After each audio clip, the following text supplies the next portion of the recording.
अस्सलाम वालेकुम नाजरीन, आप देख रहे हैं K92 न्यूज़ और मैं हूं आपकी मेज़बान नाइला भट्टी। शामिल करेंगे आज की इलाकाई खबरें।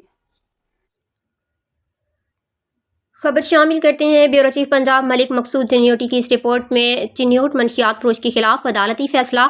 डिस्ट्रिक्ट एंड सेशन जज शाहिदा सईद ने थाना सिटी के मंशियात के मुकदमे का फैसला सुना दिया। अदालत ने जुर्म साबित होने पर मंशियात फरोश गाजी खान को 14 साल कैद और 4 लाख रुपए जुर्माने की सजा सुना दी।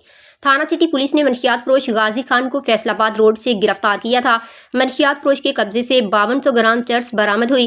जेर दफा 3D CNSA 19 के तहत मुकदमा दर्ज हुआ। मेयारी तफ्तीश के साथ सबूतों को बेहतरीन अंदाज में अदालत के सामने पेश करके मंशियात फरोशों को सजाएं दिलवाई जा रही हैं। DPO वज़ीर आला पंजाब मोहतरमा मरियम नवाज शरीफ के विजन ड्रग फ्री पंजाब के तहत जिला भर में अमली इक़दामात जारी हैं।